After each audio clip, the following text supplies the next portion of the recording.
Maximus Analysis here for November 9th, 2016, and there was a ton of action today. More overnight than anything. Again, if you guys are following the U.S. elections, I don't want to talk about that part. I want to talk about the market moving. And it was down, the Dow futures were down about 700, I would say, and the ES were down about 100, and they all rallied back today. Again, looking at the ES, we've had this line here. Again, this was the line in the sand to hold, and they tapped it and they ripped. Again, you can look at my previous videos. You can look at my newsletter. So you see I put this up today. I definitely would not do a disservice to people. The break close above on the newsletter was 2162 to 2174, and they're right there. So follow through, and they go to new highs. They go to 22.5 to, if they break in, above here. I mean, again, my bias was bullish. My suggestion was, if you were bullish, to go in with quarter size. If you were undecided, go in cash and wait till Wednesday. And I'm glad that either way, if you didn't go full size. Hopefully it was on the right side. You had the same bullish bias, and if you didn't, that's fine too. But again, these things are ripping at a tremendous movements. Again, this is the 65-minute chart, and you can see how much it has moved and got above 2151, which is also a level that we have as well. I will be posting out the levels in the morning like I typically do. Again, once I start doing my website, which will have a small service on there, those levels will be posted there exclusively. Again, it's a small price to pay for the power that most have seen for these day trading levels.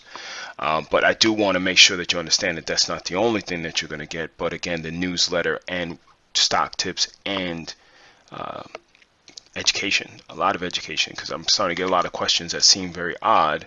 But again, just look at the insaneness in regards to this type of candle. Again, I thought they were going to go to the Brexit low, the Brexit high, or buy day. It got right there and continued right back to the upside, but a lot of it happened overnight. I think we opened up around 2116, and again, I won't have any bearish bias at all. Again, my bullish bias was because of 8 days. Again, I told you the significance of the 8. Those that watch or get my newsletter will understand why. I don't want to go over it again, but now we are, a tail like this, I would take half, even if I wanted to, I would give them a little bit more than a half of the range of this bar in regards to stop, if you don't put your stop all the way down there, because this is crazy. So again, you could put your stop around here, or you could put your stop underneath here, but this just seemed like it was grabbing a lot of different things. Crazy movement. Same thing with the NQ.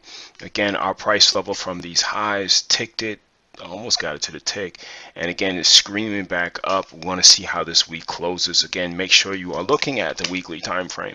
The weekly time frame is your friend. It will let you get rid of the noise, and we can see exactly what is going on. And right now I can't be bearish. Again, I've said my bias was bullish, and I didn't know where it was going to go. So quarter position to minimize risk. People might think that's cowardly, but guess when it was cowardly? It was cowardly Wednesday. It was smart on Monday and Tuesday. Just think about that for a second. YM, same type of deal. Got to the bottom of our range and popped right back up. And again, you still have to have a bullish nature in regards to this for the weekly time frame, which is the one that I solely hang my hat on, and then use the other ones accordingly. Again, looking at crude, crude is setting up, and still watching it here. Kind of see this the 43.12 was a significant level, and you can see that it got, let me put that level up here so you can see. Again, we had it on the newsletter as well. That 43.12 is a significant level, and it got right to it.